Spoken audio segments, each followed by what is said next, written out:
CM Revanth రెడ్డికి big shock తగిలింది. హైదరాబాద్ కి అతి సమీపంగా ఉన్నటువంటి ఒక మున్సిపాలిటీ ఇస్నాపూర్ ని బీఆర్ఎస్ పార్టీ కైవసం చేసుకుంది. కాంగ్రెస్ బీఆర్ఎస్ ఎమ్మెల్యే అంటే ఇక్కడ కాంగ్రెస్ బీఆర్ఎస్ ఎమ్మెల్యే పెట్టడానికి కారణం ఏంటంటే ఆయన కాంగ్రెస్ లో ఉన్నారా బీఆర్ఎస్ లో ఉన్నారా? కాంగ్రెస్ పార్టీ కండువా కప్పుకున్నారు, బీఆర్ఎస్ పార్టీ కండువా ఆయన వేరే వాళ్ళకి కప్పుతూ ఉన్నారు. So Congress BRS MLA Gudem Mahipal Reddy సంచలనంగా మారారు. ఇక్కడ ఎమ్మెల్యే మహిపాల్ రెడ్డి నోట సినిమా డైలాగ్ వచ్చింది. బుల్లెట్ దిగిందా లేదా చూసుకో అంటూ కారెక్కి వెళ్ళిపోయారు గూడెం మహిపాల్ రెడ్డి. పరోక్షంగా కాంగ్రెస్ స్థానిక నేతలను ఉద్దేశించి వ్యాఖ్యలు చేసినట్టు తెలుస్తోంది. పటాన్చెరు నియోజకవర్గంలోని 5 మున్సిపాలిటీల్లో కూడా బీఆర్ఎస్ పార్టీ క్లీన్ స్వీప్ చేసింది. బీజేపీ మద్దతుతో ఇస్నాపూర్ మున్సిపాలిటీలను దక్కించుకుంది బీఆర్ఎస్ పార్టీ. సో బుల్లెట్ దిగిందా లేదా అన్నారంట ఆయన. మరి ఆ బుల్లెట్ ఎవరు దించారు, ఎవరికి దించారు? మరి గతంలో ఆయన బీఆర్ఎస్ పార్టీ నుంచి కాంగ్రెస్ పార్టీ కండువా కప్పుకున్న సమయంలో ఆయన ఎందుకు కండువా కప్పుకోవాల్సి వచ్చింది? అప్పుడు బుల్లెట్కి భయపడ్డారా? ఇప్పుడు దించడం కోసం అప్పుడు ఆయన కప్పుకున్నారా? ఇలా అనేక అనుమానాలు ఉన్నాయి. ఒకసారి డైరెక్ట్గా ఆయన నోటి వెంట విందాం బుల్లెట్ దిగిందా లేదా అనేది. ఒకసారి ఆ గూడెం మహిపాల్ రెడ్డి నోటి నుంచి బుల్లెట్ అనే పదం విందాం. బుల్లెట్ దిగిందా లేదో చూసుకో.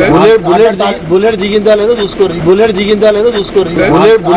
బుల్లెట్ దిగిందా లేదో చూసుకోరు. ఆ బుల్లెట్ ఎంత పవర్ ఉందేనా? బుల్లెట్ దిగిందా లేదో చూసుకోరు. బుల్లెట్ దిగిందా లేదో చూసుకోరు. బుల్లెట్ దిగిందా లేదో చూసుకోరు. ఆ బుల్లెట్ ఎంత పవర్ ఉందేనా? బుల్లెట్ దిగిందా లేదో చూసుకోరు. బుల్లెట్ దిగిందా లేదో చూసుకోరు. Bullet right. సో అధికార పార్టీలో అభివృద్ధి కోసమని కండువా కప్పుకున్నాను, అది దేవుడు కండువా అని చెప్పినటువంటి గూడెం మహిపాల్ రెడ్డి బుల్లెట్ దిగిందా లేదా అని అంటున్నారు. ఇప్పుడు 2.5 పాటుగా ఇంకా సమయం ఉంది. మళ్ళీ ఆయన ప్రతిపక్షంలోకి వెళ్తానట్టుగానే కనబడుతోంది. బుల్లెట్ దించి కారెక్కి వెళ్ళిపోయారు. మరి ఆ కారుతోనే కొనసాగుతారా లేదంటే మళ్ళీ హస్తం పార్టీ వైపుగా వస్తారా చూడాలి. మరి బుల్లెట్ దిగిందా లేదా అని చెప్తున్నటువంటి ఆయనకి అధికార పార్టీ మళ్ళీ ఏ రకంగా చూసుకుంటుంది, అధికార పార్టీ ఎలా ట్రీట్ చేస్తుంది? గతంలో ఈడీ రైట్స్ జరిగాయి, ఆయన సోదరుడిని అరెస్ట్ చేశారు, ఆయన సంబంధించి కబ్జాల విషయం బయటకు వచ్చింది, క్రషర్ని మూసివేయించారు. ఒక హైటెన్షన్ వాతావరణం మధ్యలోనే ఆయన కాంగ్రెస్ పార్టీకి సంబంధించి కండువా కప్పుకొని మళ్ళీ ఇప్పుడు అక్కడ మద్దతు లేదు, నాకు అక్కడ పవర్ లేదు, నాకు స్ట్రెంగ్త్ లేదు, లేకపోతే నాకు అక్కడ ప్రియారిటీ లేదన్న రకంగా మళ్ళీ వెనక్కి వెళ్ళిపోయినట్టు కనబడుతోంది. బుల్లెట్ దించారా ఆయన, మళ్ళీ ఏం జరుగుతుందో చూడాలి. సో ఒక్కసారి నాతో పాటుగా మేనేజింగ్ ఎడిటర్ మౌలి గారు మళ్ళీ జాయిన్ అయ్యారు. సో మౌలి సార్, ఎలా చూడాలి? ఇప్పుడు బుల్లెట్ దిగిందా అంటున్నారు గూడెం మహిపాల్ రెడ్డి. సో గూడెం మహిపాల్ రెడ్డి బుల్లెట్ దిగిందా అనేటువంటి దానికి నెక్స్ట్ సమాధానం ఏం దొరుకుతుంది అనుకోవాలి పొలిటికల్గా? నిజానికి బుల్లెట్ దిగిందా అనే ఈ మాట అక్కడ స్థానికంగా ఉన్న స్థానిక నాయకులు నీలం మధు దగ్గర నుంచి కాటా శ్రీనివాస్ దగ్గర నుంచి మన ముఖ్యమంత్రి రేవంత్ రెడ్డి దాకా అందరినీ ఉద్దేశించి చెప్పినట్టుగా మనం చూడాలి. నిజానికి గూడెం మహిపాల్ రెడ్డి చాలా హోప్స్తో చాలా ఆశలతో బీఆర్ఎస్లో గెలిచినప్పటికీ కూడా అంటే అతనికి చాలా అక్కడ క్రషర్ మిషన్స్ ఉన్నాయి, చాలా కాంట్రాక్ట్లు ఉన్నాయి, ఇవన్నిటి విషయంలో తనకు మేలు జరుగుతుంది, లాభం జరుగుతుంది అధికార పార్టీలో ఉంటే అనే ఉద్దేశంతో ఆయన కాంగ్రెస్ పార్టీలో చేరారు. నిజానికి ఆయనకు అనుకున్నంత గౌరవం కానీ అనుకున్నంత బెనిఫిట్స్ జరగలేదు, పార్టీలో కూడా తనకు తన గుర్తింపు కూడా ఇవ్వలేదు. స్థానికంగా ఉన్న నాయకులను అక్కడున్న మంత్రి దామోదర్ రాజనరసింహ కావచ్చు, ఇంకా మిగతా నాయకులంతా కూడా తనని తొక్కేస్తున్నారు, తనను అణిచివేస్తున్నారు. ఈ విషయాన్ని నేను ముఖ్యమంత్రి రేవంత్ రెడ్డి దృష్టికి చాలాసార్లు తీసుకెళ్లాను, అయినా కూడా నా ఆవేదనని పట్టించుకోలేదు. బీఆర్ఎస్లో ఉన్న గౌరవం కూడా తనకు కాంగ్రెస్లో దక్కటం లేదని, ఎలాంటి కాంట్రాక్టులు కానీ ఎలాంటి తన వ్యాపారానికి సంబంధించి ఎలాంటి మేలు జరగడం లేదనేది చాలా ఆవేదన చెందారు. ఇంతకుముందు మీరు చెప్పారు ఆయనకు సంబంధించిన చాలా వ్యాపారాల మీద రైడ్స్ కూడా జరిగినాయి. ఇలాంటప్పుడు నేను కాంగ్రెస్లో ఉండటం వల్ల ఉపయోగం ఏంటి, తనను తీవ్రంగా ఒక రకంగా అవమానిస్తున్నారనే విషయం చాలాసార్లు మనం కూడా చాలా ఎక్స్క్లూజివ్ కూడా మన ఆర్టీవీతో మాట్లాడిన సందర్భంలో కూడా తన ఆవేదనను వ్యక్తం చేశారు గూడెం మహిపాల్ రెడ్డి. తనకు ఎలాంటి బెనిఫిట్స్ లేకపోను, తన వ్యాపారాలకు ఎలాంటి మేలు జరగకపోను, పార్టీలో తనను అవమానిస్తున్నారు, తనకు సరైన గుర్తింపు ఇవ్వటం లేదు. ఎమ్మెల్యేనైనా తనను చాలా మీటింగ్లకు పిలవకుండా ఎమ్మెల్యేలుగా పోటీ చేసి ఓడిపోయిన నాయకులకి పెద్దపీట వేస్తున్నారని, కాంగ్రెస్ పార్టీలో ఉండే స్థానిక నాయకులను తనకు వ్యతిరేకంగా రెచ్చగొట్టి వాళ్ళను ప్రమోట్ చేస్తున్నారని చాలా తీవ్రంగా ఆవేదన వ్యక్తం చేశారు. ఇదే పార్టీలో ఉంటే, కాంగ్రెస్ పార్టీలో ఉంటే ఫ్యూచర్లో తనకు కాంగ్రెస్ టికెట్ దొరకడం కూడా అనుమానమే అనే ఒక భయం ఆయనలో ఉంది గూడెం మహిపాల్ రెడ్డిలో. మధు ఉన్నాడు లైవ్లోకి వెళ్దాం. సో మధు, ఇస్నాపూర్ మున్సిపాలిటీకి సంబంధించి ఇటు రఘునందన్ రావు అండ్ గూడెం మహిపాల్ రెడ్డి ఇద్దరు కీలకమయ్యారు. వాళ్ళ ఎక్స్-అఫీషియో ఓట్ని వినియోగించుకున్నారు. ఆ ఎక్స్-అఫీషియో ఓట్ ద్వారా ఇప్పుడు ఇస్నాపూర్ మున్సిపాలిటీని కైవసం చేసుకున్నారు. ఇప్పుడు ఏంటి, గూడెం మహిపాల్ రెడ్డి బుల్లెట్ దిగిందా అంటున్నారు, ఎవరికి దించారు? అటు డైరెక్ట్గా కాంగ్రెస్ పార్టీ నాయకత్వం అంటున్నారా, స్థానిక నాయకులు అంటున్నారా, డైరెక్ట్గా సీఎం రేవంత్ రెడ్డిని టార్గెట్ చేశారనుకోవాలా? ఒక మున్సిపాలిటీ కోసం మళ్ళీ ఆయన బుల్లెట్ దించి కారెక్కి వెళ్ళిపోయారు. కారుతో కంటిన్యూ అవుతారా, మళ్ళీ హస్తం వైపుగా అడుగు వేసే అవకాశం ఉంది? ఏం జరగవచ్చు? ఎగ్జాక్ట్లీ, నిజంగానే ఇందాక అనూహ్య పరిణామమే ఇది. మొదట్లో ఆయన స్టేట్మెంట్ చేశారు బీఆర్ఎస్ అభ్యర్థుల్ని గెలిపించాలని. దాంట్లో భాగంగానే పటాన్ చెరువును దాదాపు క్లీన్ స్వీప్ చేసినటువంటి సిచ్యువేషన్. గుమ్మడిదల, గడ్డపోతారం, ఇంద్రేశం, తర్వాత జిన్నారం, ఇప్పుడు ఇస్నాపూర్, మొత్తం 5 మున్సిపాలిటీలను క్లీన్ స్వీప్ చేశారు. మొత్తం అన్నిట్లో బీఆర్ఎస్ జెండా ఎగురుతున్నటువంటి సిచ్యువేషన్. సో గతంలో ఆయన స్టేట్మెంట్ చేశారు, దానికి స్టిక్ ఆయన ఉన్నటువంటి పరిస్థితి బీఆర్ఎస్ అభ్యర్థుల్ని గెలిపించాలని. దానికంటే ముందుగా కేసీఆర్ ఎప్పుడైతే ఫోన్ ట్యాపింగ్ వ్యవహారంలో అటెండ్ అవ్వడానికి వచ్చారో, గూడెం మహిపాల్ రెడ్డి తరఫు నుంచి గూడెం మహిపాల్ రెడ్డి తమ్ముడు మధుసూదన్ రెడ్డి కేసీఆర్ని కలిశారు, హరీష్ రావుని కలిశారు. సో దాదాపు అప్పుడే డీల్ ఓకే అయింది. కేటీఆర్ను కలిసి నెక్స్ట్ కేసీఆర్ని కలవాల్సి ఉండే, ఎన్నికల తర్వాత కలుద్దామనేటువంటి స్టేట్మెంట్ రావడంతో ఆగిపోయారు. అపాయింట్మెంట్ అప్పుడు ఇవ్వలేదు కేటీఆర్. సో ఇదంతా పక్కన పెడితే పటాన్ చెరువులో మొత్తం క్లీన్ స్వీప్ చేశారు. అక్కడ ఎమ్మెల్యే గూడెమే, కంటిన్యూగా 3 సార్లు ఎమ్మెల్యే ఆయన కాబట్టి అక్కడ పోటీ మిగతా జిల్లాలు, మిగతా నియోజకవర్గాల కంటే డిఫరెంట్ పోటీ. 3 పోటీ చేసిన అభ్యర్థులు 3 ఒకే పార్టీలో మొన్నటిదాకా ఉన్నటువంటి పరిస్థితి. ఇప్పుడు గూడెం డిఫర్ అవుతా ఉన్నారు. బీఆర్ఎస్ పంచన చేయడానికి రంగం సిద్ధం చేసుకున్నటువంటి పరిస్థితి. గూడెం మహిపాల్ రెడ్డి స్టేట్మెంట్ డైరెక్ట్గా బుల్లెట్ దిగిందా అనేటువంటి డైరెక్ట్గా ముఖ్యమంత్రి రేవంత్ రెడ్డికి. ఎందుకంటే రీసెంట్గా నీలం మధు ముదిరాజ్ నీ పక్కన కూర్చోబెట్టుకొని ప్రెస్ కాన్ఫరెన్స్లో, చివరి ప్రెస్ కాన్ఫరెన్స్ ఎన్నికలు అయిపోయిన తర్వాత ఆయన ఢిల్లీకి వెళ్ళే కంటే ముందు రేవంత్ రెడ్డి నీలం మధు ముదిరాజ్ని పక్కన కూర్చోబెట్టుకొని ప్రెస్ కాన్ఫరెన్స్ నిర్వహించారు. తర్వాత ఇస్నాపూర్కు సంబంధించి మెజారిటీ గెలిచేటువంటి అవకాశం ఉన్నప్పటికీ కూడా బీఆర్ఎస్ తర్వాత బీజేపీ 2 ముందుకు వెళ్ళినటువంటి పరిస్థితి.